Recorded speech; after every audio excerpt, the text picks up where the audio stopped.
Welcome back my YouTube channel sociology live study.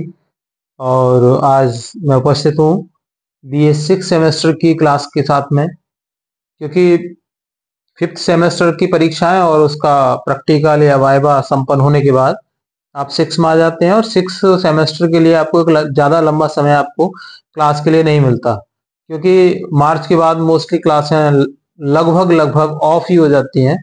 तो अभी से अगर आप उसकी तैयारी करेंगे तो तभी आप परीक्षाओं तक ठीक से तैयारी कर पाएंगे। तो जो 6 सेमेस्टर के विद्यार्थी हैं वो ध्यान से इसको समझ लें।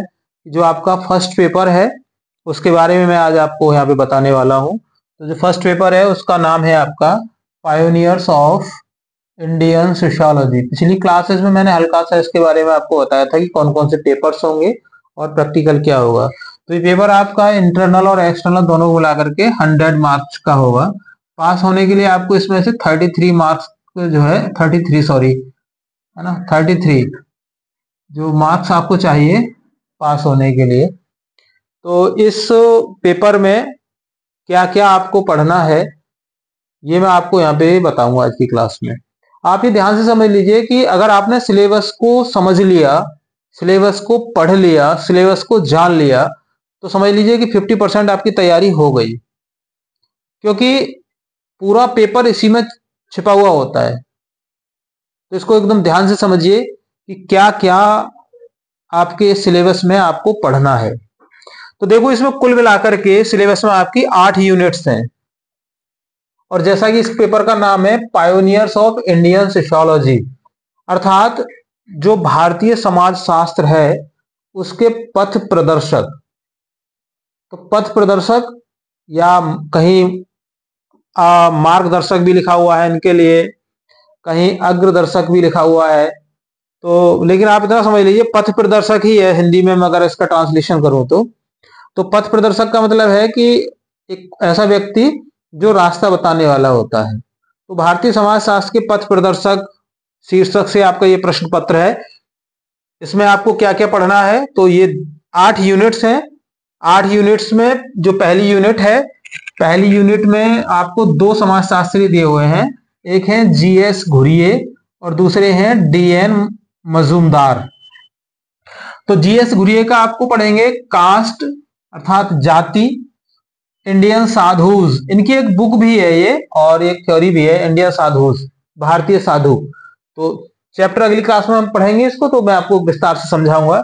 और एक है इनकी जो थ्योरी है वो है रूरल अर्बन कम्युनिटी, मतलब रूरल और अर्बन को मिलाकर के रूरल अर्बन कम्युनिटी कर दिया गया है। मतलब ग्रामीण और नगरीय दोनों जो कम्युनिटीज हैं उनको एक साथ मिलाया जा सकता है, ऐसा सिद्धांत जीएस घुरिये ने दिया है। दूसरे जो समाजशास्त्री हैं डीएन मजूमदार, उनके बारे में आप पढ़ेंगे, उनका कास्ट अर्थात जाति को लेके क्या उनके थॉट्स हैं। ट्राइबल इंटीग्रेशन, जनजातीय एकीकरण, तो ये उनकी जो आइडियोलॉजीज है वो इसमें आपको पढ़ाया जाएगा। यूनिट सेकंड में है आर के मुखर्जी अर्थात राधा कमल मुखर्जी, इनकी जो थ्योरीज है उनमें आप पढ़ेंगे सोशल स्ट्रक्चर ऑफ वैल्यूज, अर्थात जो मूल्य होते हैं उनका उनकी जो सोशल स्ट्रक्चर क्या है, उनकी सामाजिक संरचना क्या है, अर्थात मूल्यों की सामाजिक संरचना। दूसरा है इसमें सोशल इकोलॉजी अर्थात सामाजिक पारिस्थितिकीय, ठीक है। तो ये उसके बाद में तीसरे जो यूनिट है उसमें है डीपी मुखर्जी। डीपी मुखर्जी इनके बारे में जो इनकी थ्योरीज हैं उसमें आप पढ़ेंगे इंडियन कल्चर एंड डाइवर्सिटीज, भारतीय संस्कृति और विविधताएं। जो भारतीय समाज है और जो भारतीय संस्कृति है उसमें कितनी विविधताएं हैं वो इसमें आप अध्ययन करेंगे। मॉडर्निटी अर्थात आधुनिकता, इंडियन यूथ, भारतीय युवा, और मार्क्सोलॉजी अर्थात मार्क्सवाद। 4th यूनिट है उसमें आपके 2 समाजशास्त्री दिए हुए हैं, एक है इरावती कर्वे और दूसरे हैं इसमें आईपी देसाई। तो इरावती कर्वे की जो थ्योरी है वो है किनशिप इन इंडिया, अर्थात भारत में नातेदारी व्यवस्था। और आईपी देसाई, उनका पढ़ेंगे आप इंडियन फैमिली, जो भारतीय परिवार हैं वो किस प्रकार के हैं, क्या संरचना है, कैसे उनका उद्भव हुआ है। पांचवी जो आपकी यूनिट है उसमें जो समाजशास्त्री हैं वो है एम.एन. श्रीनिवास। उनकी जो थ्योरी है उसमें संस्कृतिकरण, जहां लिखा है संस्कृताइजेशन, वेस्टर्नाइजेशन अर्थात पश्चिमीकरण, सेक्युलराइजेशन और डोमिनेंट कास्ट। डोमिनेंट कास्ट का मतलब होता है, हिंदी में अगर ट्रांसलेशन करूं इसका तो इसके लिए आता है प्रभु जाति। प्रभु जाति, डोमिनेंट कास्ट, जैसे इसका नाम है ना, आप देखेंगे जो भारतीय समाज है उस भारतीय समाज में क्षेत्र वाइज कोई एक जाति ना डोमिनेंट होती है, मतलब उस जाति का प्रभुत्व होता है वहां पे, एक तरीके से एक प्रेशर होता है, एक दबदबा होता है। तो वो डोमिनेंट कास्ट क्या है, कैसे बनती है, कैसे उनका उद्भव हुआ है और कहाँ किस प्रकार की सोसाइटी में कौन सी डोमिनेंट कास्ट है और क्या उसका रोल है इंडियन सोसाइटी में, जो इंडियन सोसाइटी का जो स्ट्रक्चर है उसमें, तो इसमें हम पढ़ेंगे इसके बारे में। ठीक है, और फिर आते हैं अगले, इसमें 6 यूनिट में है आपके एस.सी. दुबे। ठीक है, श्यामा चरण दुबे, तो इनका है इंडियन विलेज, भारतीय गांव, ट्रेडिशन अर्थात परंपराएं, मॉडर्नाइजेशन आधुनिकीकरण एंड डेवलपमेंट और विकास, आधुनिकीकरण और विकास। यूनिट नंबर 7 में 2 समाजशास्त्रियों का नाम दिए गए हैं, ए.आर. देसाई और रामकृष्ण मुखर्जी।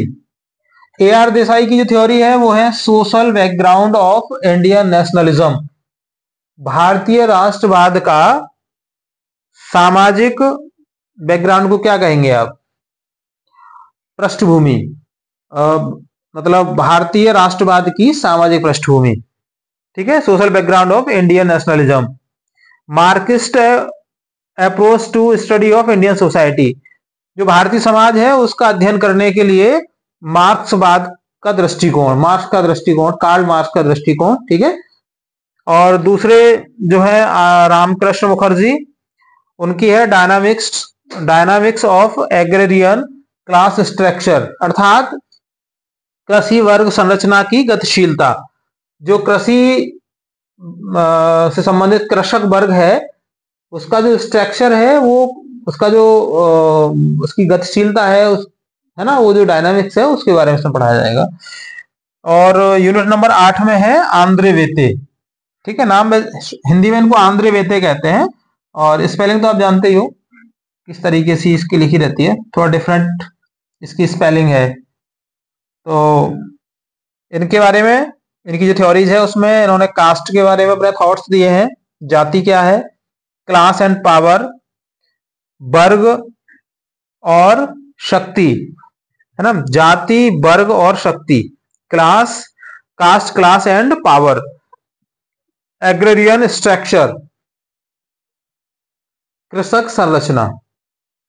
तो इसके बारे में जो इनकी थ्योरीज है वो आप पढ़ेंगे। तो इसको मतलब पूरा मुझे लगता है आपकी समझ आ गया होगा। कल से मैं आपको इसको 1 by 1 की जो इनकी थ्योरीज है उसमें कास्ट को पहले पढ़ेंगे, फिर इंडियन साधुज को पढ़ेंगे, और मैं कोशिश करूंगा कि इनकी थ्योरी को समझाने के साथ ही कुछ जो ऑब्जेक्टिव टाइप क्वेश्चंस भी हैं वो मैं इसमें आपको आगे को बताऊं, जिससे कि जो कॉम्पिटिटिव एग्जाम्स होते हैं आगे चल के जब आप पीजीटी या टीजीटी का एग्जाम आप देते हैं तो उसमें जो इससे रिलेटेड जो क्वेश्चंस आते हैं वो मैं यहाँ पर उनको सॉल्व करने की कोशिश करूंगा, उनको यहाँ पे समझाने की कोशिश करूंगा, जिससे कि जब आगे चल के जब आप कोई भी कंपटीशन देंगे तो उस कंपटीशन की तैयारी करने के लिए आपको अलग से कोई ज्यादा समय नहीं लगाना पड़ेगा, और वो अगर आपके दिमाग में वो चीजें रहेंगी तो आप आसानी से वहां पर उनको हैंडल कर पाएंगे। और देखो कई बार जब आप इंटरव्यू में बैठे हुए होते हैं तो आपसे अक्सर ये पूछ लिया जाता है कि मतलब 2 भारतीय समाजशास्त्रियों के नाम बताइए, तो विद्यार्थी कई बार 2 भारतीय समाजशास्त्रियों को नाम ही नहीं बता पाते। तो आप ये समझ लीजिए ये सारे जो जितने बार आप देख रहे हैं ना ये सारे के सारे भारतीय हैं, तो किसी का भी नाम अगर आपको याद रहता है, जीएस गुरी है, डीएन मजूमदार है, आर के मुखर्जी, डीपी मुखर्जी, गिरावती कर्वे, आईपी देसाई, एम.एन. श्रीनिवास, किसी के भी 2 नाम आप ले लीजिए, आपको याद रहेंगे, आप आराम से इनको बता सकते हैं। ठीक है, तो भारतीय समाजशास्त्री या यूरोपीय समाजशास्त्री तो अधिकांशतः जब आप कुछ नहीं बता पाते हैं तो एग्जामिनर लास्ट में ही पूछ लेता है कि 2 भारतीय समाजशास्त्रियों के नाम आप बता दीजिए, तो इनमें से आपको याद रहेंगे। ठीक है, तो आज की क्लास में बस इतना ही। अगर आपको कोई क्वेरी या कोई प्रश्न है दिमाग में तो कमेंट बॉक्स में आप मुझे बता सकते हैं। चैनल पर अगर नए हैं तो उसको सब्सक्राइब कर लीजिए, वीडियो पसंद आए तो लाइक शेयर कीजिएगा उसको। मिलते हैं अगली क्लास में। थैंक यू, जय हिंद।